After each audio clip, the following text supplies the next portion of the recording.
د 13 کالو راهیسې محمد اجاز د کراچۍ په مرکزي زندان کې د انځورګرۍ زده کړه کوله او اوس د انځورګرۍ استاد شوی دی. اجاز ته د اغوا برای تاوان په قضیه کې د 25 کالو د بند سزا شوې ده. دی وایي د انځورګرۍ د زده کړې او نورو ته د دې ښوونې د تمالي او نفسیاتي ګټې وررسولې دي. हमारा एक आर्ट की तरफ हमारे को रुझान ما دلته په جیل کې د انځورګرۍ سره مینه پیدا شوه. زمونږ د دلته جوړ انځور په نندارتون کې خرڅیږي. مونږ د انځورونو نه ترلاسه شو په دې پیسو کې خپلې کورنۍ خیال ساتو. په جیل کې خپله خرچه هم وباسو. اوس لږ وخت مخکې زمونږ رنګ شوي شیان د نندارې دپاره د اسلام آباد په نندارتون کې نمایش شوي وو. انځورګري یو فرار دی د خپلو جذباتو د ښودنې یوه لار ده. دی وایي د انځورګرۍ په وجه یې د جیل تکلیفونو ته پام نه وي. एक मतलब सुकून मिलता है मेरे को जब मैं انځورګري ما قلار کړي. رنګونه د خوشحالۍ او د خفګان د احساساتو څرګندونه ده. زه د انځورګرۍ د لارې مختلف مزاجونه ښکاره کوم. زما په دې وروستي انځور کې د سفر په وخت د خوشحالۍ او خفګان څرګندونه شوې.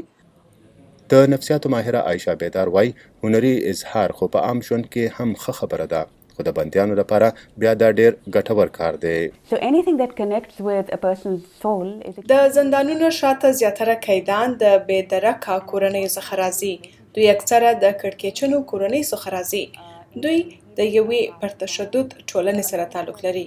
همیش د دې شاته هیلتونه وي. زما په خیال دا ډیر ضروري ده چې د هنر د لارې دا خویونه رامخته سي. په هنري سکول کې بندیان ګلکاري او موسیقي هم زده کوي. عدنان قریشي جیل ته د 15 کالو په عمر کې ورغلی و او اوس یې عمر 40 کاله دی.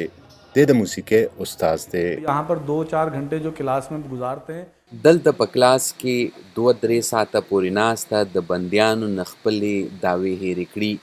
دې مونږ کې بدلون راوستی دی. مونږ چې دلته په کلاس کې یو مونږ ته یوازې موسیقي یادوي.